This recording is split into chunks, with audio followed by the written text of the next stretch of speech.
Tonight, brought to you by Heavy Bag Boxing.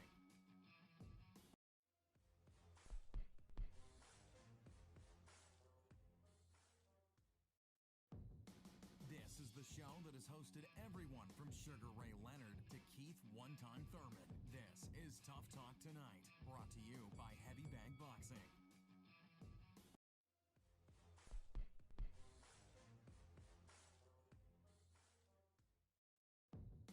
This is the show that has hosted everyone from Sugar Ray Leonard to Keith One-Time Thurman. This is Tough Talk Tonight, brought to you by Heavy Bag Boxing.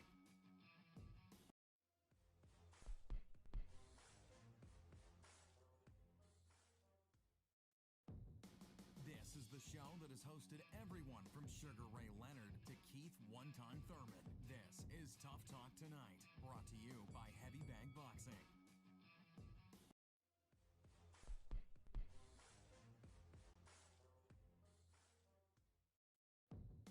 This is the show that has hosted everyone from Sugar Ray Leonard to Keith One-Time Thurman. This is Tough Talk Tonight, brought to you by Heavy Bag Boxing.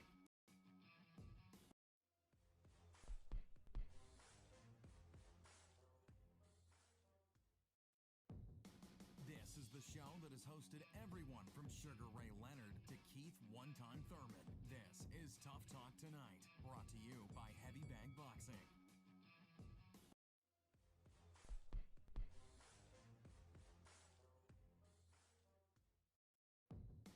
This is the show that has hosted everyone from Sugar Ray Leonard to Keith One-Time Thurman. This is Tough Talk Tonight, brought to you by Heavy Bag Boxing.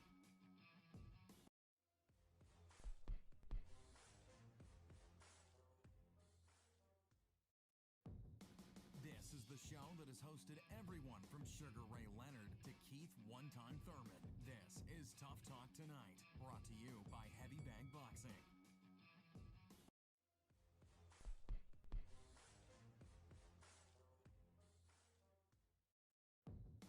This is the show that has hosted everyone from Sugar Ray Leonard to Keith One-Time Thurman. This is Tough Talk Tonight, brought to you by Heavy Bag Boxing.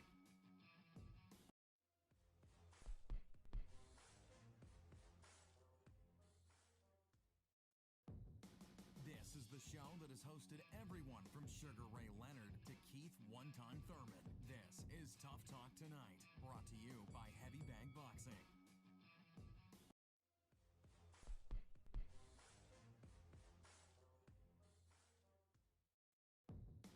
This is the show that has hosted everyone from Sugar Ray Leonard to Keith One-Time Thurman. This is Tough Talk Tonight, brought to you by Heavy Bag Boxing.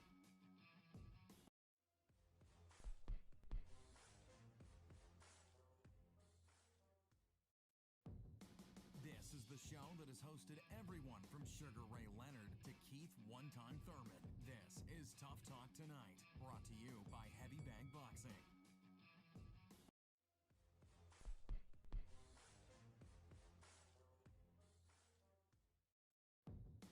This is the show that has hosted everyone from Sugar Ray Leonard to Keith One-Time Thurman. Welcome to another episode of Tough Talk Tuesday. As always, I'm your host, Lucas Biggers. Alongside me, we got Rob and James. How's it going, guys? Good. Usually we have something to bitch about right away, but I think with this with this past week, our weekend was just amazing fights. I really can't say that anything too hard, but we will get into a little bit. First, let's go into I want to say. Okay, go ahead. Are you gonna rant too? Even though I just said that, go ahead. I have a rant. Unless you want to get into other topics first, but yeah. No, go for it. Say something. Go for it. Run with it. Listen, this is gonna sound controversial, especially the way it has me thinking right now. But this has to be said, okay? Listen, guys, for all the fans out there, you can't cheat boxing. You cannot cheat it. Boxing is a jealous sport. You have to dedicate your life to this sport. You have to dedicate your whole livelihood to boxing. Period. There were some issues before in the past with Teofimo Lopez getting married, and they're having issues with the family not necessarily agreeing with his decisions. Now, the main reason why is because this particular situation, this particular life that he wants to lead his own life besides boxing. He doesn't want to completely dedicate his life to the sport, which is what the family knows that he wanted all along, which is why they did this all along, which is why Senior is in the corner all along. You have to dedicate your life to this because that's what he chose as his profession. So he gets married, goes along with that, and then now this comes up into this fight. So yeah, I get it. He got COVID. You can't help that. But man, damn it, you cannot be vacationing in Italy or Rome or Europe after you clear protocol for COVID instead of being at the Lomachenko fight, which Senior was at. Instead of being in camp, which is where he should have been. Okay? Now, that being said, George Kambosos, he had a grandparent that died during this camp, during this period. He had the birth of a new baby, as did Teofimo. But George didn't break camp for it. He lived the sport of boxing. So that being said, if I was Teofimo Lopez, I want a divorce right now. Okay? I'm asking for a divorce because he needs to rededicate himself to this sport and be a true boxer. If he doesn't do that, I don't give a damn what weight class he wants to go up to. He's going to run into the same problem. Okay, let me go to the tweet of the week. I used our own tweet for the first time. Usually Sakura finds some nice tweets. But I just tweeted out here, Lopez Kambosos was worth the wait. That was during the fight. Rob, it sounds like you're disagreeing. I mean, it was a great fight, or are you just saying he wasn't prepared? What are you trying to say here? He wasn't prepared, and it's not that he wasn't prepared. What people aren't going to give George Kambosos credit for in this fight is the man is a fighter. He lives the lifestyle. He even quoted Customato at the end of this fight and told us the grit and the determination that he had. Hell, he lost a grandparent. He had the birth of a new baby, and the man never broke camp. He never broke camp. All the greats, you ask them, their family knows that boxing comes first. Period. And Teofimo Lopez, that was the issue right there. He doesn't live for this sport. He doesn't live for it. And that's why he lost the fight. James, are you agreeing with what he's saying? He's being a little too hard on Teo. In a sense, because I think that he does live for the sport, but I think that the way they managed it with this really, really long period, an unusually long period for a fight, given all the BS that we went through with, the date changes with Triller and COVID and site changes, and finally, like I wrote over the weekend, it landed in very capable hands at Matchroom Liaison. It's a difficult trip to make for a fighter. And Kambosos, it's not just George Kambosos, it's Team Kambosos.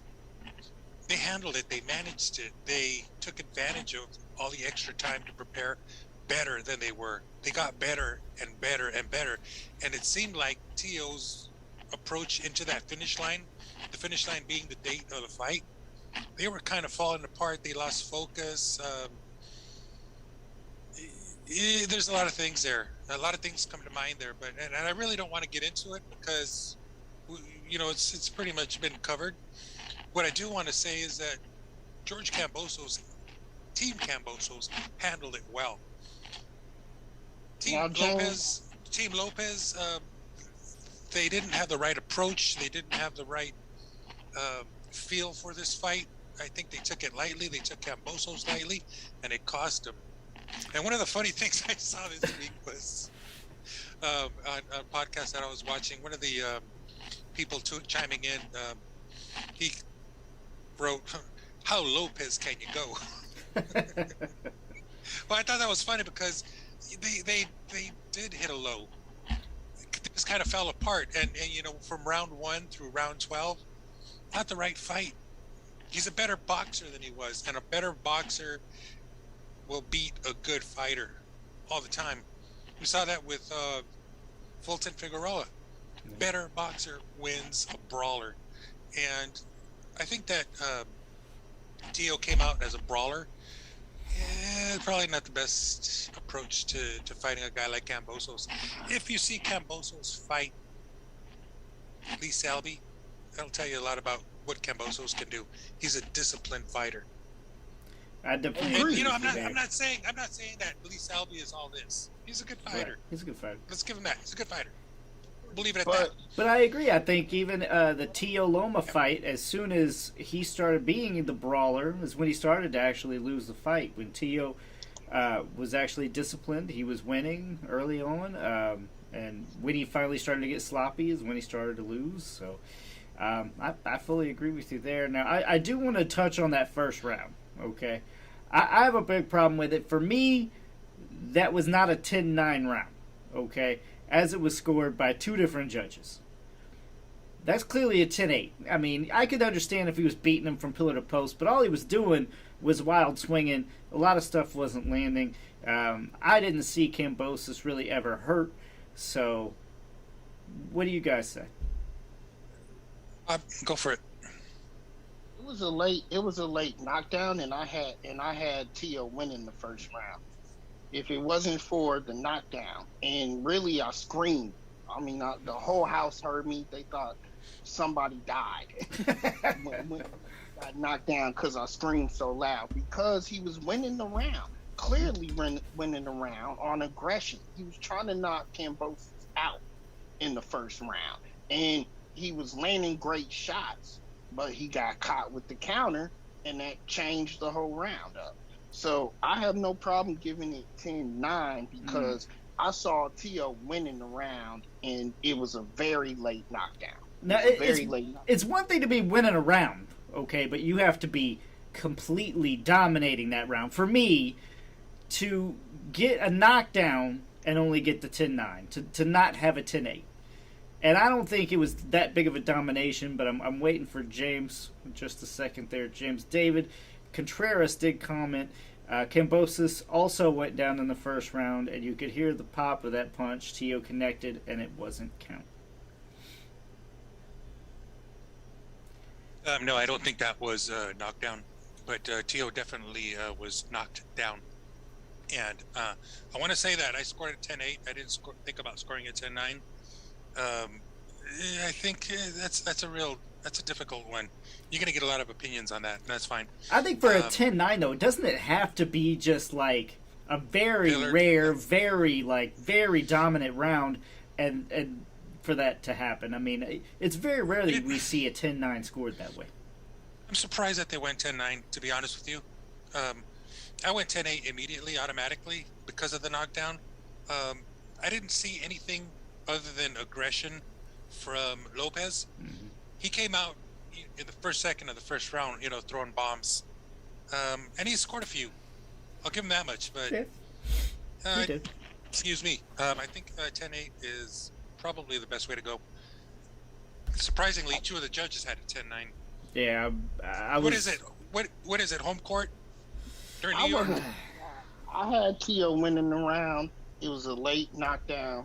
It was a late knockdown. I'd give you 10-9. I don't have a problem with that. To me, it screamed like, oh, well, we want Tio to win, so this is what we're doing. We're scoring it 10-9. Because it was not that way. I mean, controversy where controversy ain't there. They gave the man the fight. They gave the winner the right. They called the right winner, okay? They called it right.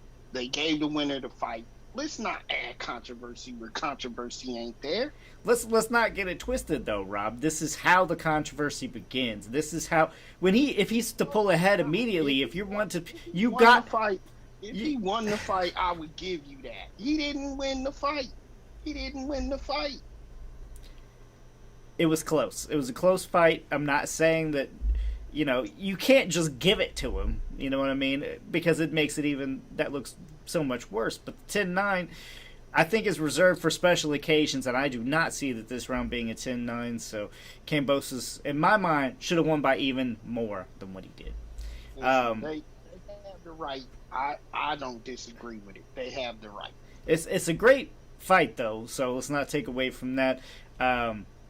Do you guys think, because rumors were swirling that Tio was getting dropped in sparring, and like you guys were saying, he was not living the life, do you think changed up, rematch happens, does Tio come out ahead, or does Kambosos come away with a repeat? Listen, again, I'm very angry with Teofimo Lopez because you're cheating my sport. You're cheating the sport I love. And James, if he didn't have this issue before, if he hasn't had these problems before, then I would agree with you that maybe they mishandled the layoff. Okay? Maybe I could agree with you in that notion. But the main issues that I have here is the kid is built up as a pound-for-pound fighter, okay?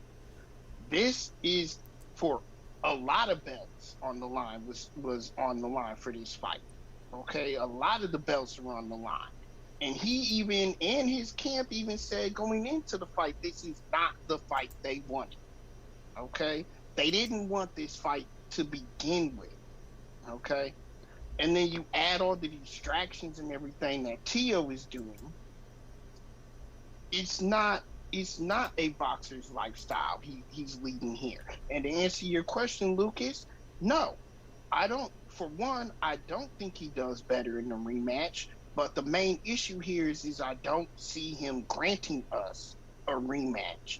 I think that Teofimo Lopez has it in his head that he's still this great fighter, even though he lost. I still think he feels he's a great fighter and he's going to move on to bigger and better things. And he's not living that lifestyle. Boxing is second in his life. He's going to be in trouble here. I'm really surprised how hard he went in the fact that he thought he won this fight. Like, he stood his ground in that interview and really went at it. Like, he didn't say it was close. He said 10-2. 10-2. He said 11-2, and I thought, well, there's this place called school. Teach you to yeah, it's pretty bad. You know, in that post, I think Kambosos won a lot of fans. Got a lot of new fans there. I think Teofimo lost a lot of fans, even in his own backyard. I mean, this is New York City. And it's just one of those things, man. He lost, and he was a sore loser. I had it scored pretty widely. I could bring it up. But I think it was like 8-4 on my side. And I think that was pretty accurate. And I went back and watched it. Came up with pretty much the same stuff. But, I mean, his post-fight was just horrendous. I mean, he had this weird manner of speaking that I'd never heard before. It was more like a rapper, you know, with the whole yo and all of that. It's just a strange thing. And then, you know, add to that his father's behavior during the fight, after the fight, the post-interviews. This team really, really fell apart. They crashed and burned is probably the best way to put it. Well, let me tell you like this. Senior has always been like that. But you can only try to back, especially father and son team. You're gonna try to back and stand up for your fighter, okay? Period. Sure. Senior should have took a page out of Kenny Porter, and what he did last week, and be honest with everybody. Lucas, as much as you hated that, we have the flip side in this bout. We have somebody backing garbage representation of what he should have put forth in that fight from Senior. There's a lot of difference between Kenny Porter and Lopez Senior. Big difference. Kenny Porter is a mature, intelligent individual. Lopez Senior his behavior is like that of a 17-year-old during the fight, before the fight, after the fight. Yeah, I agree. Really poor managerial, analytical skills. But, didn't really offer that team very much of a chance to win that fight. His work in the corner was appalling. Yeah, you want to lead your fighter, keep him out of trouble, keep him out of harm's way. You only have 40 seconds to do so. When he's in that corner, you need to give him some instructions, some sound instructions. Whip his ass and beat him and get him out of here is not going to help. What are you doing? Get him out of there. Like, what is he? Should have had him out of there by now. After the first round, after he got knocked down, instead of telling him what happened and what he did wrong, he said, "Why is this guy still standing?" I think some of the advice he should have given him was start with a jab, finish with a jab. Mm-hmm. Never said anything like that. Nope. But that's discipline. That's disciplined fighting right there. I want to touch on some other aspects that happened in this fight, guys, because to be honest with you, even though he was down on the card, Teofimo could have scored a stoppage and should have scored a stoppage when he had Kambosos hurt. But he gassed out. He didn't go for the kill though, and it's either that he gassed out, which is a problem in itself, or the stupidity where he thinks that he's up in the fight and he doesn't have to get a knockout. He absolutely had to get a knockout from that point on. I don't understand what he was doing and why he let him off the hook. Well, actually, I thought he would finish the fight there in the 10th. It looked like Kambosos was ready to go. He looked weak, but he managed with some good lateral movement to get out of harm's way. I would imagine that there was some good indications from his corner telling him exactly how to go about it. Right there on the fly, they figured it out, and he made it out of the 10th pretty well. I mean, there was some good exchanges after that knockdown. He scored some points after that knockdown. Most people don't. So again, good corner work. And won the next round. He came right back and won the next round. I gave him 11 and 12 for Kambosos. Yeah. David Contreras says a healthy Tio will dominate Kambosos. He is too readable, and Tio is too good at timing. I will give Kambosos props because he is a banger, but he will have problems with the rest of the division. That leads me to the other question because usually you see a good win. Hang on. You usually see a good win, and then you don't really hear a lot of people, calling that person out. However, we had Haney calling him out. Ryan Garcia called him out. I mean, almost everybody called him out. So people are wanting these belts off Kambosos. Do you guys think David's onto something there? Is he too predictable? No? Well, first I didn't see that, but go ahead. First of all, David, what do you mean a healthy Teofimo Lopez? As far as I'm concerned, COVID and all that was done and over with. No. And I heard no lingering injuries. I think he means more in shape, because clearly Tio was not in the perfect fighting shape. You're not going to get in better shape than Tio Lopez was that night. He was in impeccable shape. Made weight, looked good, wasn't dried out. I mean, he was on point. He was in shape. I think the issue is not his conditioning. Although stamina was, yeah, I don't know. His stamina wasn't there. That's because of the beating he took to the body, not because he was ill or suffering from some illness. Not at all. I think what weighed on him the most was the body work from Kambosos. Yeah. David clarified and said a clear mind. Thank you, because that's the issue, David. That's the issue. The kid don't live a boxer's lifestyle. Period. That's always going to haunt him. As far as Kambosos goes, he does live that type of lifestyle. He does come to fight. He does have shortcomings in the ring, but he's won every fight. He's beaten every fighter he's faced. I think he can compete with anybody in that division, especially the guys that are calling him out. And matter of fact, the reason why these guys are calling him out is because they know he'll bring it, and it will be a great fight. Lucas seems to think that it might be because they think they have an edge or advantage. No, I think Kambosos showed us all that he's one of the top fighters in this division. Look, I mean, we got people calling him out. I'm not saying that it's an easy fight. I'm not saying that at all. I think Kambosos definitely proved his worth. What I'm saying is you don't have people like that getting called out like that. We don't see that in boxing. Not nearly enough. For Ryan Garcia to say, oh, he's going to be my comeback fight. I mean, he's been putting off other fights. I'm not saying he's even going to act on it. I'm simply saying that it doesn't happen like that. And I'm not agreeing with what they think they see or any holes in Kambosos' game. I'm just saying it's a little awkward that everybody's calling him out. The thing with Ryan Garcia is that he needs to work himself back into this game. He knows that he's not going to get that fight coming back in. Everybody knows that. But hey, you know what? Hats off to him. He threw his name in the hat. His name. Yeah, well, whatever. He threw his name in there. Okay, so there's a lot of other fighters. Shakur also chimed in, and yeah. Oh, good. But the one I really want to see is Devin Haney. But Devin Haney's got an assignment, baby. He's got an assignment. Yeah, that's going to be a tough one. That's coming up in 2 weeks. Take that back. Not this weekend, but the following weekend. Jojo is tough. That's going to be a really, really Haney-Diaz is... Haney-Diaz is Saturday.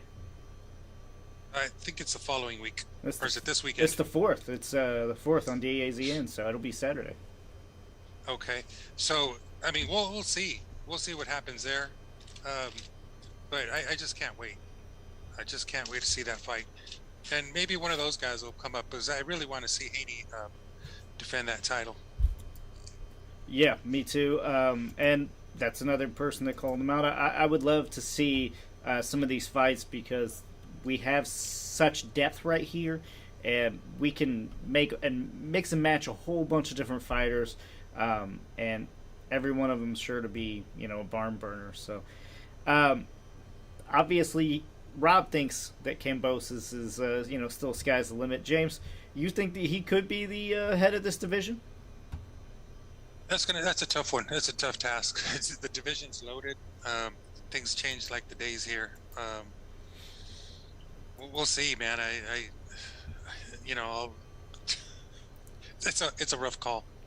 It's just too much damn talent there. It's deep. Okay, and foremost, did all the media give him not enough props? Because I didn't see anybody claiming he could win. Like, nobody was picking Kambosos. Everybody was, this is a tune-up fight, and that's this site included. I mean, most people just said Kambosos. Say what? He was a 13-1 favorite. Right. It's been a long time since I've seen a 13-1 favorite. Hell, I don't think I've ever seen a 13-1 favorite lose a fight. No, that's got to be the upset of the year. I mean, there's a long list of upsets that's out there today. That list is pretty long, and there's some really, really good upsets in there. I think this is it. That was a resounding victory for Kambosos. But I mean, when you look at the state of the division, even though the state of this division currently, you talk about Ryan Garcia. It's another head case. He has an issue there. He needs to dedicate his life to the sport, but he needs to work on his mental health to get there. You look at Mikey Garcia. Mikey Garcia didn't lead a boxer's lifestyle, and look at how bad he turned out now. He has one of the upsets of the year. In fact, I think that's a bigger upset than this, because hell, at least we know who Georgie's opponents were and who he was on the come up. Mikey Garcia lost to somebody none of us even knew existed. So the state of this division is also, you got to take in consideration why Georgie's up there, because he's really ahead of the game in this division when it comes to those other fighters. Now, Haney is top. That's the matchup I honestly want to see, because Haney's skill-wise, and he's only getting better. And he's only getting better with when he goes up in the competition. And I can't wait to see what happens with this Jojo Diaz fight. But Haney may be up there now compared to these other guys, and George is right there at the top. Well, the one thing you mentioned was Mikey Garcia, and I can tell you that he's good. He's good with, he took his lumps. It wasn't because of his lifestyle. He's a straight arrow. He's maybe a little bit preoccupied with other things, but he's got a good head on his shoulders. He's a really intelligent guy. So, he hit a roadblock there. It kind of blew it in a sense, but his issues. Let me put it this way: he doesn't have issues. He just had a bad night. I think you mentioned Ryan Garcia. Yeah, there's some issues there. He'll get it together. Ryan Garcia will get it together. He's got a good team. He's got a good management team. He'll be fine. My real concern is whether Teofimo Lopez stays at 135 or he goes to 140 to face some of the big cats in there. And it sounds like it was a resounding moving up. I mean, I didn't hear anything about rematch or nothing. They said, we're moving up. They don't even want the rematch. They don't want to prove anything. They're just going up. According to the genius, Lopez Sr., they would be moving up to 135. Sorry, to 140. See how that goes. That's another one that's crowded with talent. So I did my homework. Yes, I did my homework. And this is the current divisional rankings. So these are the guys that he needs to face if Teofimo Lopez does decide to go up. Okay, obviously you have the undisputed and Josh Taylor, which to me, Teo is light years away from that fight. Or I wouldn't even say that. He's a couple of tune-ups away from that fight. I don't think he should move up and take on that fight right away at all. But even below him, you have Jose Ramirez, you have Regis Prograis, you have Zapata, and then it kind of gets a little fickle because you have Victor Postal there, which I think might be done with his career. But then you have an always tough comer in Pedraza, and you even have a Mario Barrios down there. You still have Mario Barrios there. All of those names right there are fighters. And they're used to the weight at 140. And not only they're used to the weight, they've all been top competition fights at 140. So you have Teofimo, who obviously outweighed 135, wants to come up because he thinks he's the bigger draw, has none of the type of resume at 140 that any of those guys that I mentioned. The one resounding name there is Jose Chon Cepeda. Cepeda's ready for another fight. He's top rank as far as I know, along with Teo. And what I'd really like to see is Teo rectify the situation. And nothing makes me happier than to see someone come back from a disaster like that. And so if they want to do this in Australia, I think that might be pretty cool. That'd be a nice fight in the spring. At 135, obviously. I agree, but because Kambosos is not that big. No, but it's not going to happen. And if it does, they're going to convince Kambosos to go up.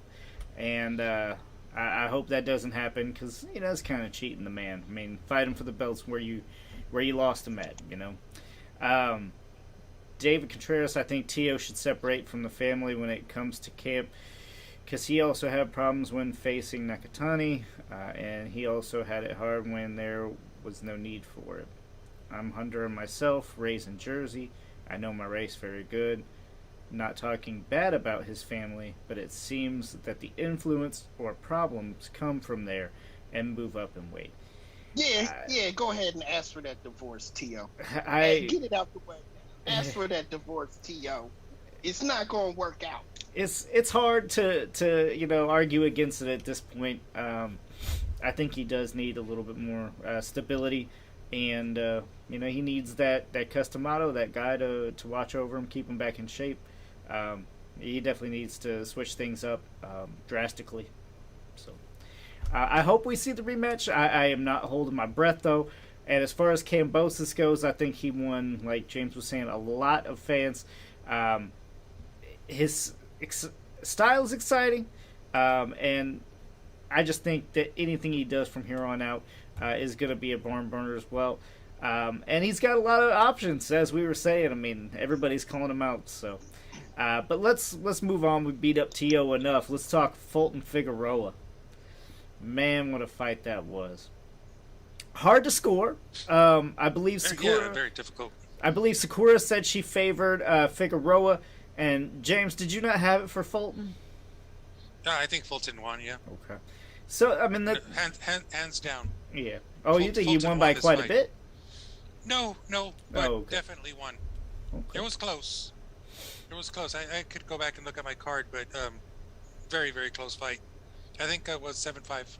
7-5. Yeah. So, yeah, and his Figueroa's style, that brawler mauler thing, it works when you got a guy who doesn't box very well. But when you're up against a guy like Fulton, who moves well, who's accurate, who's fast, it's a tall order to beat someone like that. And Figueroa just didn't really have much to offer other than, that come forward, strange Figueroa style that they're so accustomed to doing. Sorry, Figueroa, you just didn't win this fight. I know he said he hurt him 5 times and whatever else he said. That's all fine. Figueroa, I know you're watching this show. You lost the fight. I still had Fulton ahead too, but Rob, we need an opposite opinion, and Sakura couldn't make it on tonight. Did you think Figueroa won, or are you backing Fulton as well? Listen, I had it a draw, and I had it a draw, and it should have been a draw for this very reason. It's a pick your passion type of fight. Okay, it was whether or not you like the aggression and all of the punching that's being thrown from Brandon Figueroa, or it's whether you like the accuracy and the power shots that Fulton was able to land. They decided to fight it in the phone booth, and really, to me, no guy really established dominance in there at all. I do agree with Fulton's corner, though, when they said that you need to take it more in the center of the ring. You're winning there. You're able to take it in the center and do successful and win. I think if he would have made that one minor adjustment in the fight, then it would have went Fulton's way, more. It would have been more determining to where you could see Fulton winning the fight more so than Brandon. Well, I mean, Brandon was a tall, rangy guy. I mean, for the way that Fulton handled him, I thought I was pretty impressed. And he was able to counter very effectively, and it wasn't just pop shot counters. I mean, he was making them pay. No, Figueroa was eating leather, and he was eating accurate leather. His head was getting knocked back too. Yeah, it's a good effort, but you know what? Aggression is all great, but you got to land punches. He landed punches, but not like Fulton did. No. Now, I did see Fulton hurt. It looked like he was hurt anyways, but you got to give credit for Fulton with that chin too, though. Fulton was able to take those punches. But like you said, Figueroa had range and he didn't really use it. He decided to fight it in the phone booth. Sometimes when you do that there, you're not able to use your range. You're not able to get off those punches, and you kind of smother your shots. So, yeah, Brandon, I see what Brandon was trying to do, but to me, him winning the fight, he didn't decisively win the fight. It should have either, in my opinion, it should have either been a draw or Fulton should have got it. I don't see Brandon winning this fight at all. Yeah, no, again, man, if you're fighting someone who's got that same fighting style, okay, let's see who's got the stamina and who can take the beating the best. But in this case, it's just not the case, man. He just didn't outscore Fulton. Yeah. He landed punches. Yeah, I'll give him that much. He landed punches in every round. Not like Fulton did. Fulton's punches were clean. So aggression is all great, but you got to score punches. That's the name of the game. You got to score. Figueroa's style, freaking horrible. I mean, he's about as bad as Omar at this point. I mean, I just don't really care to see that style. It doesn't really do anything for me. It doesn't make for a long career. That's for sure. Not at all. Gotta agree with you there. But you know, I really like Fulton. I don't think he gets enough props. People knock him for really not having a lot of knockouts and not having knockout power, but I definitely think he has the power to keep everybody and anybody in the division honest. I mean, you could tell he was still landing and hurting, you know, Figueroa. It's just Figueroa's a monster, and he could come through those shots. And Figueroa is very lucky that he's dealing with the classy fighter, because he would have got his ass handed to him if that was any other fighter. And you out there trying to take away from his victory and make him defend that victory when the judges gave him the victory. He stole the shine from Stephen Fulton, and instead of Stephen Fulton kicking him out the ring like he should have done, he allowed him the opportunity to get in his head again. Yeah. I mean, the interview was like the same as Tio Kambosos. It's like, am I watching a repeat with two different people? Not as bad. I think the interview with Lopez was just horrendous. I mean, he really did himself a disservice there. Everything he said was just off. It was just absurd. What was that, Rob? I guess you didn't see the backflip Tio landed either after he talked to him. In the ring, they showed it. They didn't show it on air. They didn't catch it. But afterwards, there's tape going around showing Tio hitting a backflip like as if he won the fight after he did that interview. I didn't see no backflip. I didn't see that. Yeah, they didn't show it, but it's out there. It's out there. Did he land it? Yeah, he landed it. Okay. Yeah, he did a full-on backflip like he won the fight. You don't get points for backflips after the fight. Sorry. No points. CJ agrees with you, Rob. CJ Hooker, the Fulton versus Figueroa fight was a draw. They should do it again. They got to do it again. I kind of agree. I didn't officially score it, so I can't say how I had it.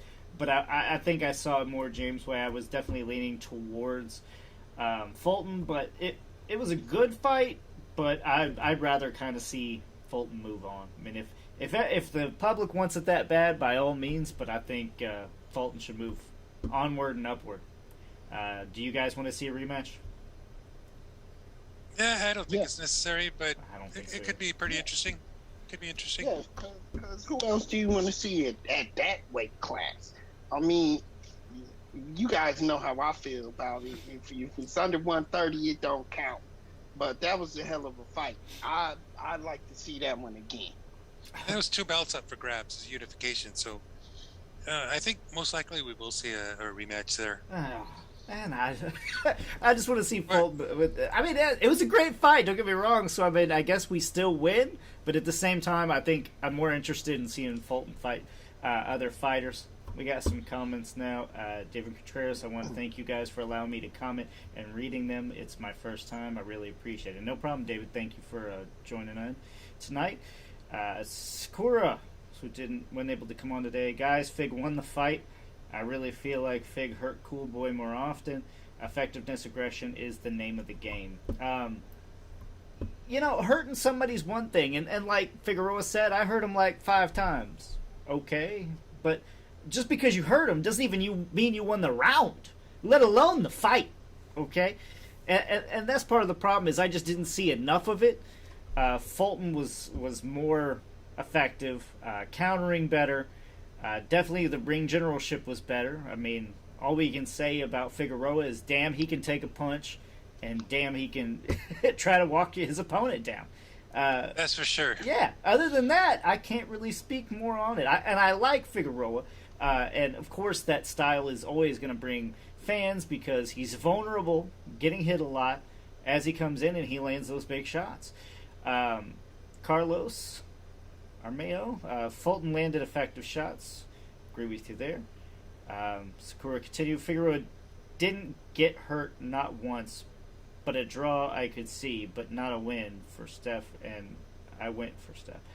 I mean, just because he didn't get hurt, though, does that matter? I mean, it's not like Mayweather hurt a lot of people all the time either, right? So we can't base out on that. I mean, that's not what boxing is all the time. This is a really, really tough one to judge, though. It really is. You can go back and watch this one, come up with a different score easily.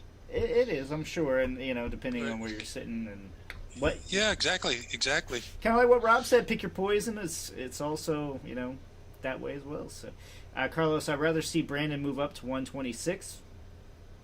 I can see that. I had both fights even, honest, but I can see Kambosos 114, 112. I definitely think Fulton Figueroa was a lot closer than Lopez Kambosos. Kambosos seemed to pull ahead quite a bit there, especially once he won those championship rounds. Sakura, yes, it does mean you win the round when you have a close round. Now, if it's a close round and you got hurt, yes, I agree. That's not what I meant. Carlos, he's better than Omar. Would you guys agree with that? Brandon better than Omar? Better? Yeah. Than Omar Fig? Yeah. That I don't know that we'll see Omar in the ring again after his last fight with what is his last name? I forget. Man, that name's Jose. God, his name escapes me, but just a monster welter. And he got hurt pretty bad in that fight. I don't know that he's coming back. Anyway, no. I do want to say that for Brandon Figueroa, you don't get points for hitting your opponent in the gloves with your face. It doesn't work that way. CJ Hooker, Kambosos won. Haney versus Diaz winner will be going to Australia for the undisputed lightweight championship. I hope you're right. I hope that happens. I don't know, but I have my own little doubts about that. Carlos coming again. I want to see Aleem versus Fulton. That is a really good fight. Sakura continued. Aleem was good on that card. Sorry. That's okay. So the name that I was trying to bring up was Abel Ramos. That was Omar Figueroa's last fight. Yeah. And I don't know if you recall that. He had this weird herky-jerky style that he was doing, and gloves all over the place, never really planted himself. And we talked about this, and went back to his corner convulsing after 3 body shots. We'll see what happens there. Good luck to Figueroa. They're hardworking, good people. They're honest, hardworking, dedicated boxers. It's a style issue for me. All right. We're going to switch topics before we do. I want to finish up these comments. Let's see. David continued. How about Fulton with the Japanese kid for 2022? That would probably be Kenichi Ogawa. Is that it? Is that who he's referring to? Let's see. You talking about Ogawa? You can comment back. Because Ogawa fights at 130, which is in the neighborhood. Fair enough. Scorer Cam looked great that night. Loved that slick boxing style. Well, that's good. Yep. Oh, Carlos and away from 118. That's a little bit light. He's saying the monster moving up in weight. I like it. He's coming up to 122 at some point. I like that idea. All right, guys, let's move on. Let's talk about Haney and Jojo Diaz. Guys, for me, I think it's a bad style matchup for Jojo. I think Haney's going to kind of walk away with this one. And I like Jojo, so it's hard for me to say that. But I think this is a bad style matchup, but I can see Haney just keeping him on the outside all night. Well, remember, Jojo's a southpaw. So Haney has got to work the right hand aggressively. And if he can do that and get it in, he's got a shot. Jojo's tough. He's about as tough as they come. I'm a big fan of Jojo Diaz for many, many years, and he's had a really, really successful career because he's tough. Obviously, he had a little issue there, not making weight a few times and whatever. I think he's back on track. The Jojo Diaz that you'll see this weekend is probably the best we'll see to date. I'm looking for a victory for Jojo there. You're actually picking Jojo over Haney? Yeah. Is that right? Yep. Yeah. Got to go with my peeps.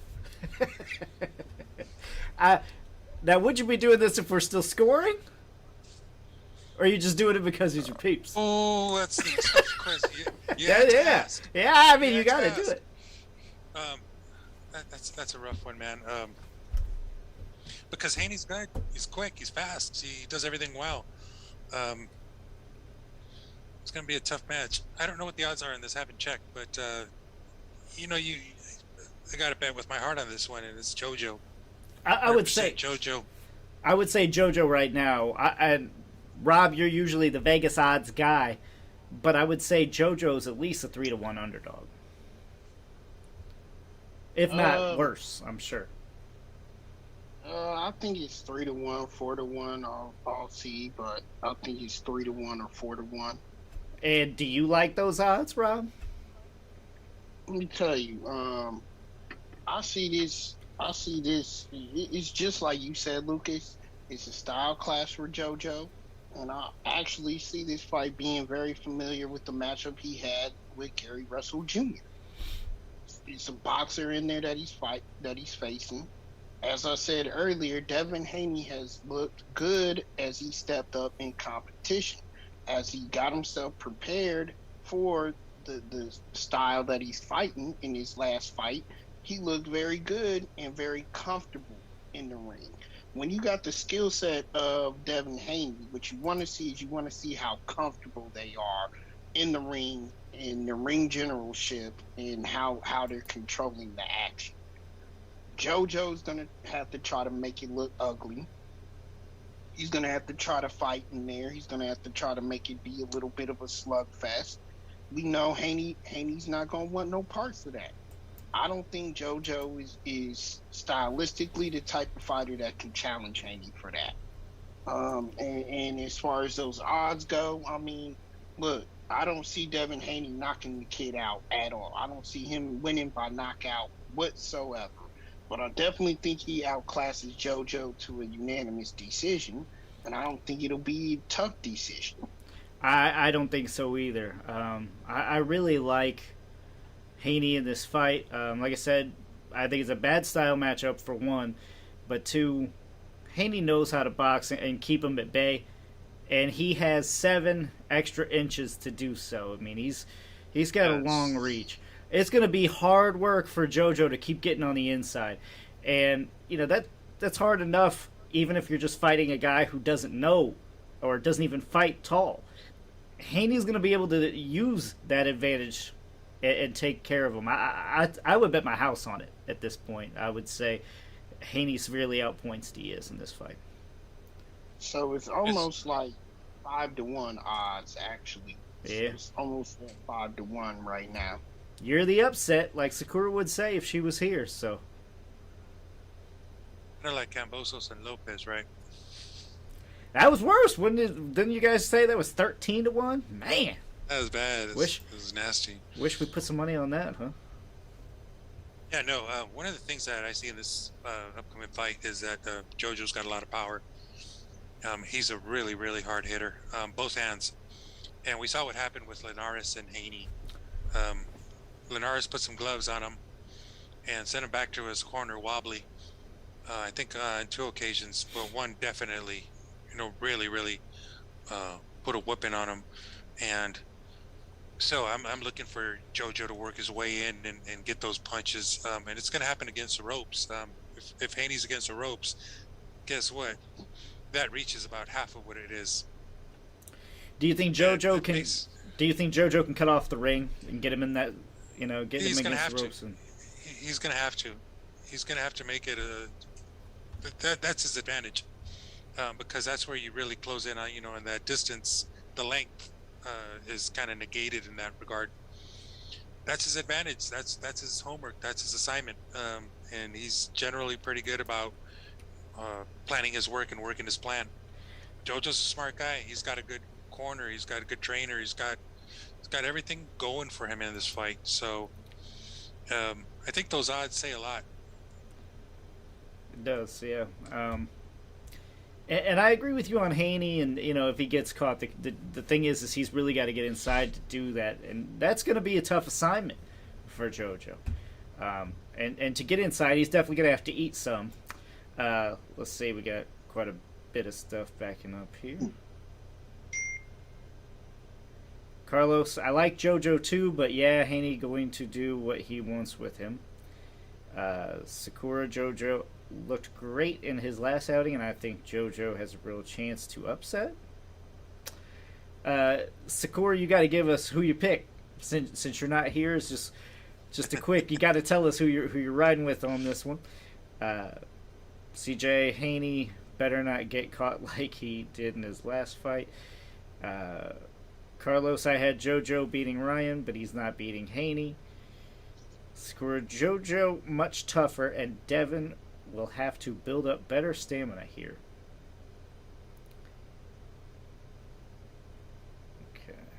Sakura, thanks James. Jojo punches make it rough.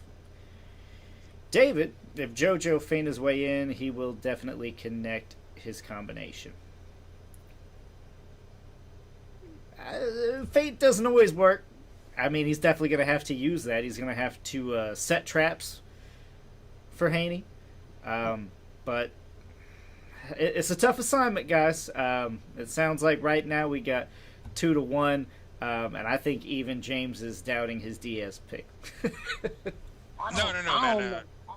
I don't know why we stopped counting, because I would definitely be moving ahead of all of y'all right now, especially after these last couple of weeks. Here it comes. You hear all this smack he's talking right now, James.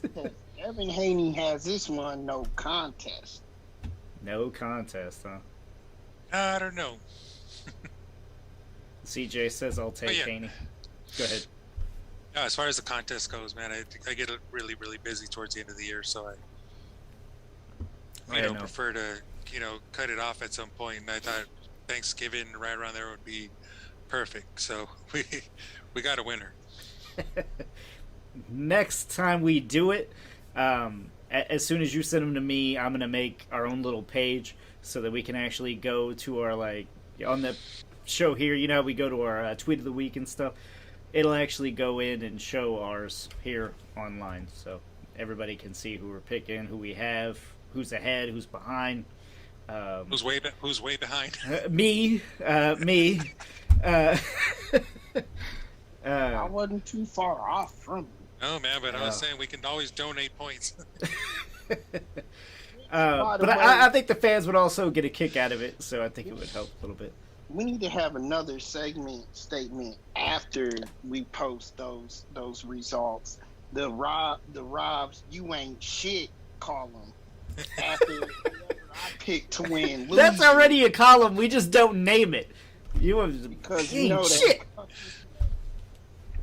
All right. Sakura we says, haven't heard the TO. You ain't. Yeah, we didn't hear that. I was expecting it. But we didn't hear that. I really was. I gave it a very, very professional and respectable you ain't shit column at the beginning when I said all of my issues with him. But yeah, he ain't shit. Sakura says, when Jojo fought that is similar in style is Haney Farmer. Farmer's been out the loop for so long now, I even forgot about him. He has. I would say Haney does fight like Farmer, but better. Yeah, and think about that. Farmer was against the ropes when Diaz just cut into him. So that's exactly what I'm looking for here. No secret there. I mean, that's exactly what he's got to do. Let's go into the big one. It's time. Oh, this is the big one? Lead it away. The big fight coming up this weekend is the big attraction, Gervonta Tank Davis taking on Isaac Cruz. James, me and Lucas was trying to figure this one out before the show. If any of our fans know, please comment and let us know. But I feel like we kind of have an answer, but not set in stone. Is this one at 135 or 140? It's 135. I don't see this being at one. Not for Isaac Cruz. No. The belt is on the line, is it not, Lucas?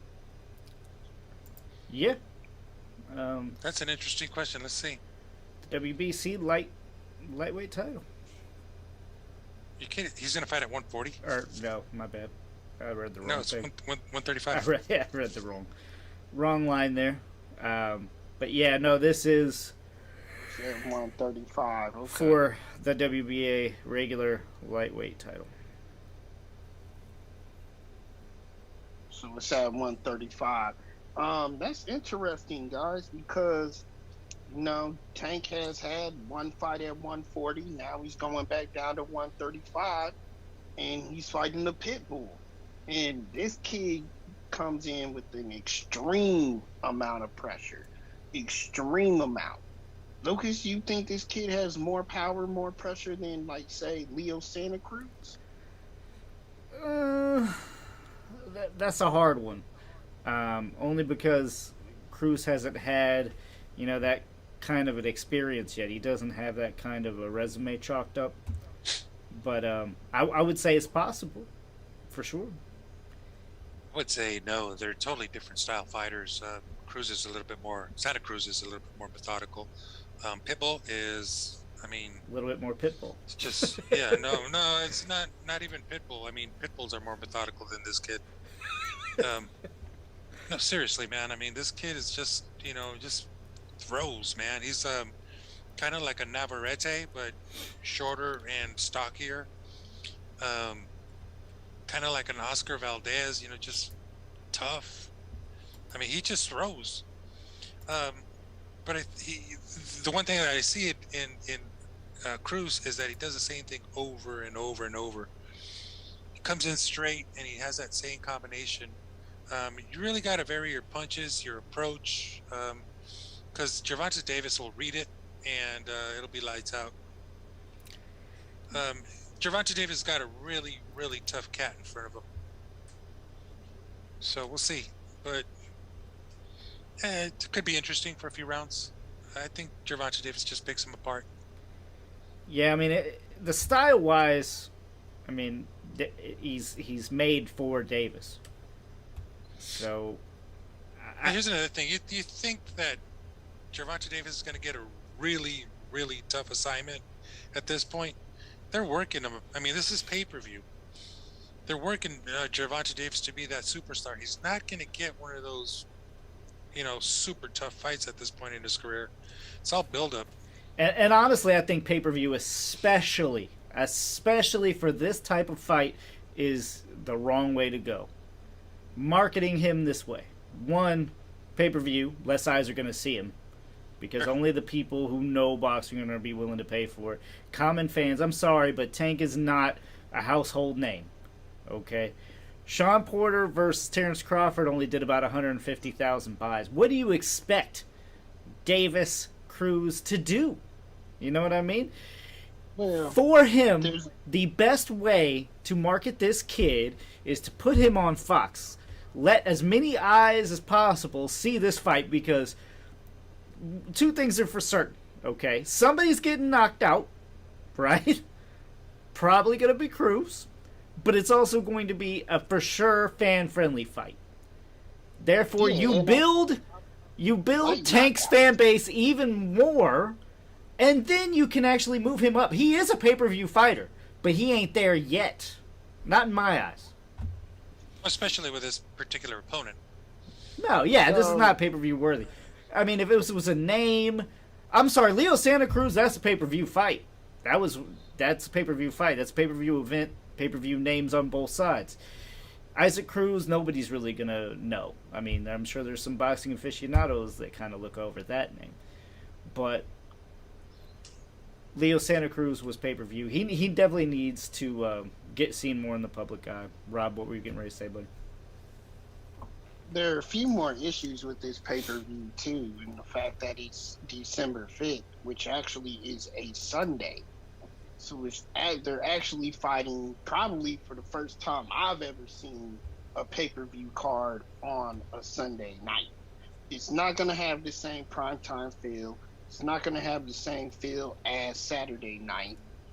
You're mixing in the Sunday football crowd, which is probably already going to be too drunk by then. So there's those issues. But one question that I do have for you guys, though, And granted, Tank takes care of his business in the ring, but he had issues with Barrios, to where even the fact that they thought he was down in the card. I felt like he had some issues with Santa Cruz going into the knockout when he knocked out Santa Cruz. He has had some issues moving up in competition, where he hasn't really definitively won because of the knockout, but he has been behind the gauntlet, so to speak. Yeah, and good fighters can do that. They can give up around here and there, because they set it up that way. Canelo is notorious for doing that. They don't win every round. They know what they got. They know how to kind of, how shall I put it, pace themselves and come back and do what they got to do at a particular moment in that fight. I think Gervonta is just that methodical. He'll give up around here and there. Yeah. Barrios looked good for a few rounds. I was fine. Barrios is he's a pretty decent fighter. But I think in that particular case, Gervonta was just a cut above. Yeah, I mean, you lose a couple of rounds here and there, it's not a big deal. So, and what Lucas is saying, I mean, I think this pay-per-view environment is wrong because of the last-minute replacement, and especially it being on Sunday. But what James is saying, Lucas, Barrios was ranked lower than what he's ranked now after losing to Tank.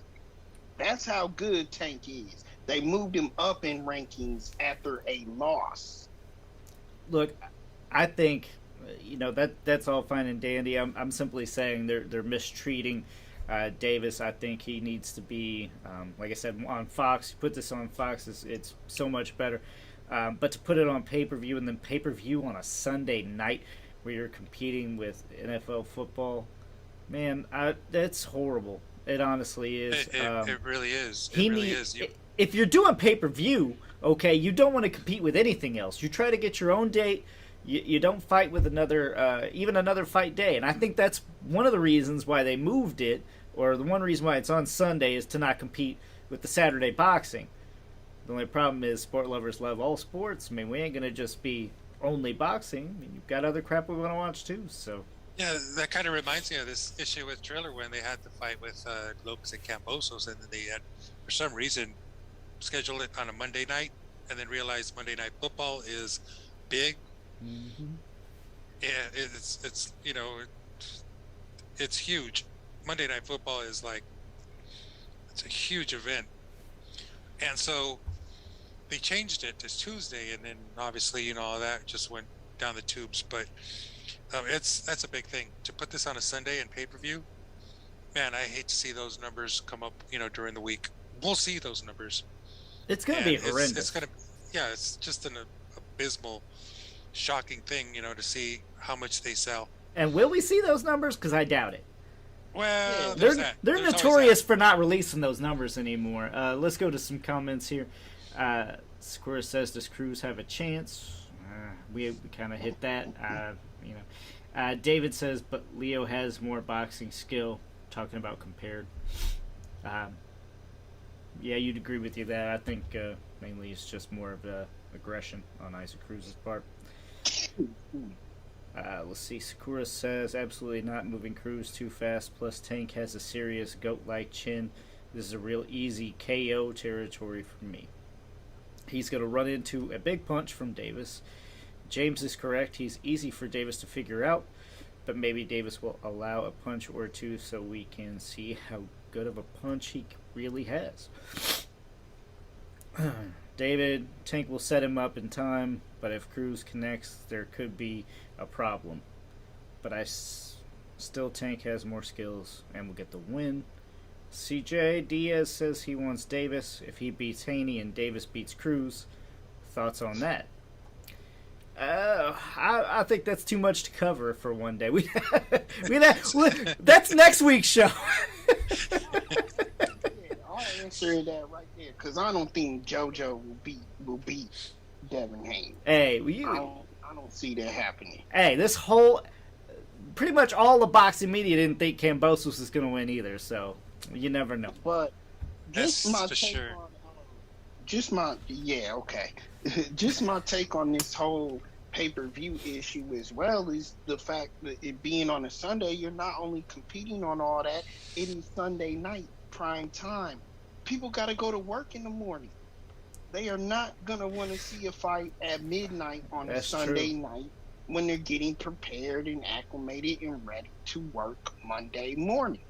That's god-awful to do that. Do you think just a quick question do you think anything other than a Saturday night works? Especially for a pay-per-view? What nights? Friday night and Saturday night are perfect, but Sunday I think sucks, especially during football season. It's the bad call. I'm talking about during the week, so Monday through Friday. You guys are saying Friday nights. Friday. A lot of people. That's a lot of people's going out night and drinking. Especially for the older crowd because they need those 2 days to recover. Yeah, but I mean, you walk into a bar and there it is. True, but you're not getting very much pay-per-view numbers by it being on in a bar. No, it wouldn't be. Yeah, that's what I'm talking about. Pay-per-view. So, like a Wednesday night, right? Middle of the week, nothing's going on. Would you buy a pay-per-view on a Wednesday night? No, because again, I have to work in the morning. What if the start time, though, was sooner? Some people don't get off of work till 7, 8 o'clock. That's what Wednesdays, 8, 9 o'clock. You can't do it on Tuesday because Tough Talk's on Tuesday. That's true. Can't do that's, that. That's a lot of competition there. Lucas, but it's a bad idea. The only time a pay-per-view fight should be either Friday or Saturday night when people are off work and can enjoy the event in prime time. Sakura says it's hard to find bars here to even cover boxing anymore. That's true, especially here in the Midwest. It's all but dead. Rob, you have rapid fire? Go ahead. No, this is on the West Coast, man, so you guys are 3 hours ahead of us. Right. That's an issue. Yeah. Sakura says it's Saturday night pay-per-view. That's what you do. I mean, that's true. That's boxing night. And how much is this pay-per-view anyway? How much are they going to get me for? I'm sure it's full price. $74.99. There you go. You know what I say is fuck this pay-per-view shit. Look, people are going to illegally stream the shit out of it. It is not going to get any good numbers at all. You can't. I'm eating beans. I told Lucas earlier, I said, well, I guess I'm just going to have to not watch the fight and find out whatever round Tank knocks him out on ESPN like the rest of the world. I mean, yeah. Look, we are not marketing aficionados by any means, but I think everybody can see that this is a bad idea. Yeah, no, I agree. Just total.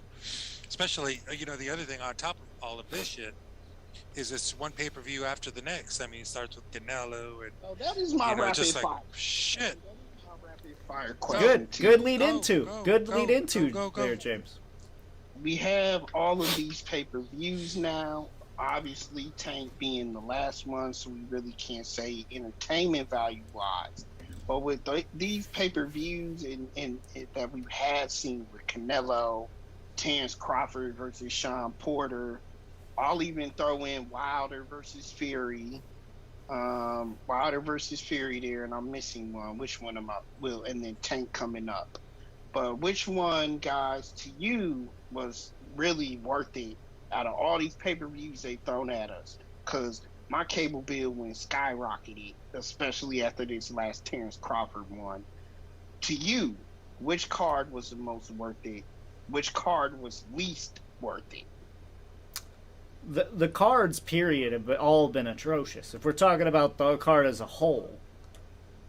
Now, the fight card itself, I don't know. There was a couple that might have been worth it. Fury Wilder was a great fight. It's hard to say that, I wouldn't pay for that kind of a pay-per-view every time. Those are the kind of matchups that are great for boxing.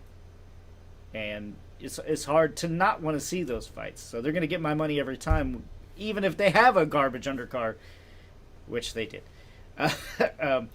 But there's really not a ton right now that I can say I'm willing to pay pay-per-view anymore. I'm sorry, but I'm paying for DAZN.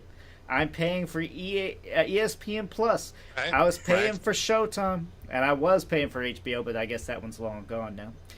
Thank God. But I'm not willing to pay pay-per-view. I'm sorry, but for me right now, there was two names that I was willing to pay pay-per-view before, and that was for Floyd, and that was for Manny. I don't think anybody else right now is close to those two names, is close to those two buys. If it's not selling over basically 500,000, I don't think it should be pay-per-view.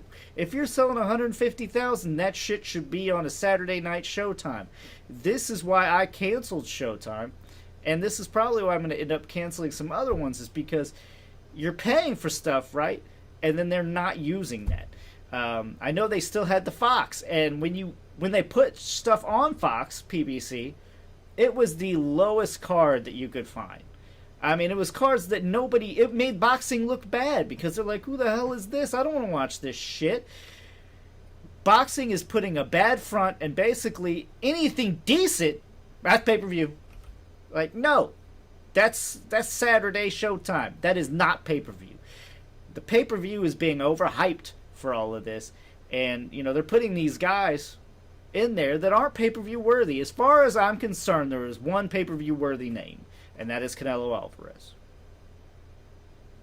That's funny, because I was thinking the best pay-per-view was Crawford Porter. I thought the worst was Great Alvarez Plant, but the idea is that the undercard was garbage.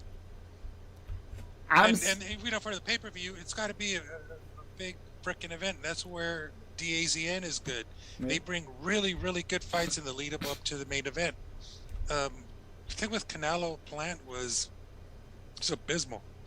I had no interest in any of those fights, and I thought that Canelo would clean them out short order. It went a little bit longer than I thought, and there you go. Yeah. But to answer the question, I think Crawford Porter was the best pay-per-view season. I'm not saying that out of the fight either, James. I'm more thinking like with my marketing cap on, so to speak, right? Because Canelo has an enormous fan base, which you can milk the money out of. Terrence Crawford, amazing fighter. Sean Porter's an amazing fighter, but they just don't warrant that pay-per-view. They don't have the fan base to garner that for me.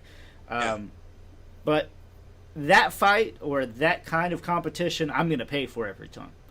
So Ralphie Gonzalez was thinking marketing cap as well, Lucas, because I like his comment. He said, but Canelo also includes a free concert. I didn't see that. I call it a halftime show. That was a good one. I like that.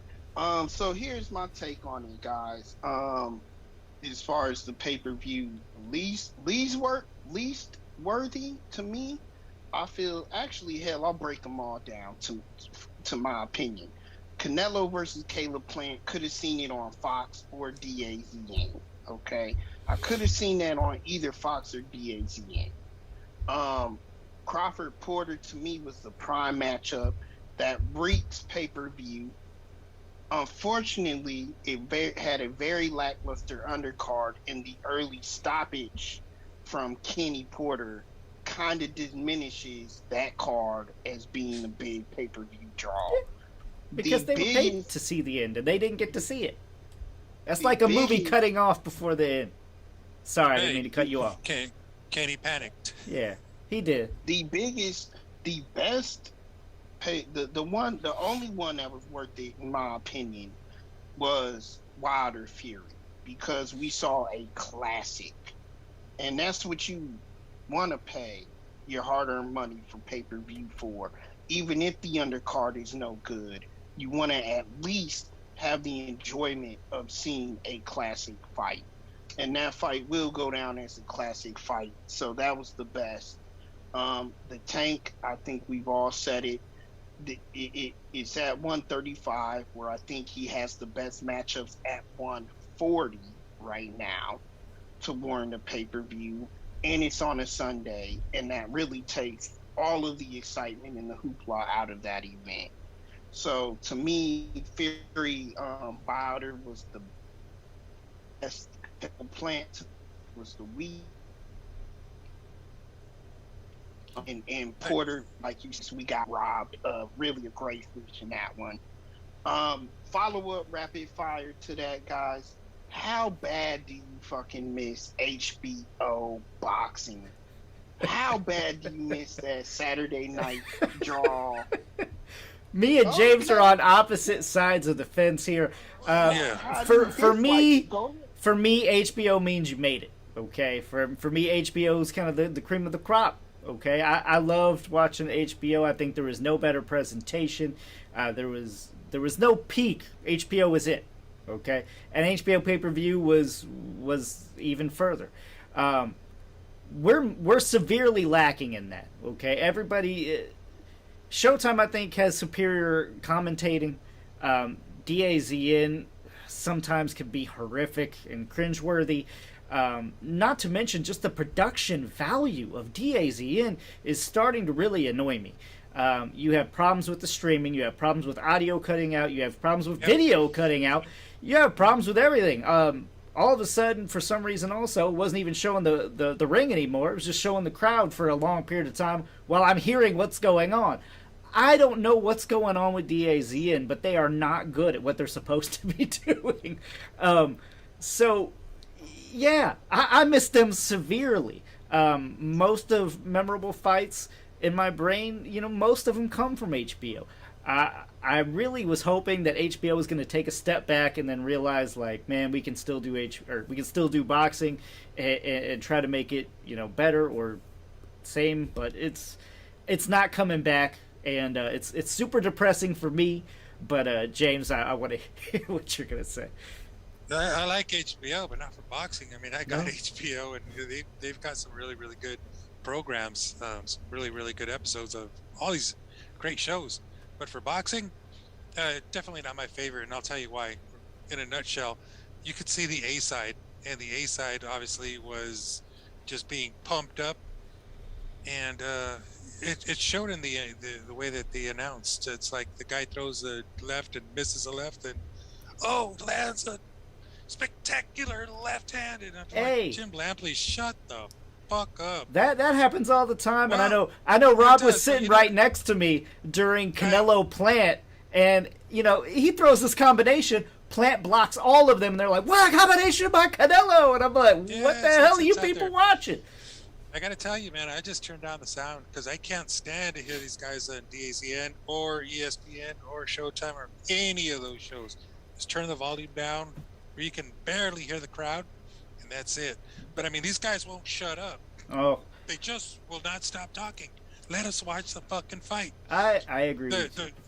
But you know what? Now that I'm on a rant real quickly, that ESPN, they do that thing with a split screen. So you got a small corner here where you see the fight and then some other bullshit. And it's like, just show us the fucking fight. Just show us the fight. Yeah. Buddy, they gotta pay for that advertisement. The ads. No. It's other bullshit. Like there was a fight going on. I would say about 3 weeks ago, and one of the trainers was ready to come up on the canvas, so they got to focus on him, see what he's gonna do. Meanwhile, you got this fight going on. It's a great fight. It's like, who gives a fuck about what the trainer's doing? Exactly. Just go back to the full screen. And there was another incident where this lady is sitting in a chair drinking something, and they got I think maybe it was a wife or a girlfriend or whatever. It's like, who gives a shit? Yeah. We don't need to see this. Some people do, James. Like I don't. One of my favorite parts in the really big events is when they scan the crowd in between, and you get to see who's there. The celebrities that are there. Mike Tyson usually is there. No, but what I was talking about is this is during the fight. Yeah. Where they do that split screen. It's like, Jesus Christ, this is bad. But again, man, just turn down the sound, and you don't have to hear all this bullshit. Yeah, I mean, especially when it's one-sided. Yeah, I mean, it sucks, and I agree especially with what James said about favoring the fighter, and that happens in every production because you got these. I mean, it's set up. I mean, we all know that Matchroom pretty much has a deal with DAZN, right? Top Rank has what? ESPN. Look, I mean, so they're already bought and paid for in a way. They kind of have to favor it. So I see what you're saying, and some of them try to still do their best. And I will say ESPN commentators try hard to at least be fair. Some of them do better than others. No names here. Ralphie Gonzalez, HBO had many fight of years, lots of memories, fights. You cannot forget I missed that, along with Larry Merchant. You gotta love Larry Merchant talking shit to Floyd Mayweather. You gotta love it. I'd whip your ass. Yeah. Sakura says, never forget that. Yeah, I mean that's a classic moment right there. Lampley crying at everything, just. Sakura says HBO had gotten so bad with talent and left with crumbs of the boxing promoters. And if they come back, who do they team up with for boxing talent? It's even worse now. And I honestly don't think they're coming back. They've made it to the fact that they're more of an app now. I don't really think they even care too much about the whole channel part of it. They're not coming back to any live sports, I don't think. They may do like boxing documentaries and shit like that, but that's about as close as you're gonna get to anything from HBO. She's also said, LOL, James Robb want to see how good the boxers ladies look. You're absolutely right on that one. Look, there's a reason why HBO has a vault of boxing that they can show now, and that's because of the history. And the question wasn't, are they coming back? It was just, how much do you miss it? And it's that nostalgia, that classic commentating, just the overall production. Like Lucas said, they did it, and they not only did it, they did it right.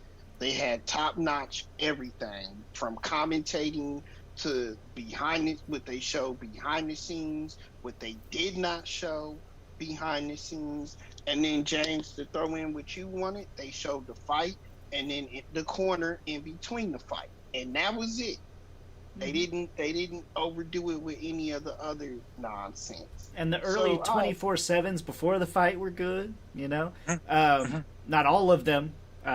Earlier in the development, it was good. Towards the end, you're just like, man, I'm gonna see the same damn shit every episode, so you get tired of it. But I can tell you that the very best in sports broadcasting is NBC. NBC does it. They're really, really classy. They do it well. There's nothing better than NBC, and I don't care if it's horse racing, Formula One, football, whatever it is. They got it down. Well, there was two favorites that I've had in the sport. It's been a while since we've seen on NBC. In general, it has. Boxing, yeah, that's for sure. Just in general. Two favorites that I had was always HBO, and believe it or not, ESPN with Friday night fights. When they covered Friday night fights, I like that atmosphere and how they did those fights. I do not like how they cover fights now, but the Friday night fights, I miss those too. And look, there's a big hole there. I mean, for upcoming talent, they need that kind of fight. We need that kind of boxing consistently, Some of them were severe mess matches, and I didn't really appreciate that. But you got some classic fights on Friday night fights as well. And you got to see some upcoming names, And we're missing that in boxing now. Friday night's awesome. It's awesome. It was. It's just a really, really good concept because you got the up-and-comers going at it, man. It's just beautiful. It's perfect. I do agree with Shakur, though. Bradley, I think that the issue with HBO was the politics. I think in everything they try to do, they try to make everything great, including the matchups. And at the end, the politics got the best of them. Like Shakur said, some of these promotional companies really crumbled. Look at Golden Boy. Who do they have left? They don't have a stable like they did before. PBC that kind of took over is not giving us the quality that we wanted from them. And then you go over to Top Rank, who definitely has an issue with getting matchups with the other promoters. Anytime they try to do that, it's a problem. So I think that's why they left. Sakura says, Lucas, that's what Showtime is still trying to do, and you canceled them. Now, yeah, Next Generation does have some, but those are hit and miss. I'm talking about a weekly Friday night fights every Friday. We don't have that. These Next Generations are very rare that they even pop up. I mean, it's few and far between.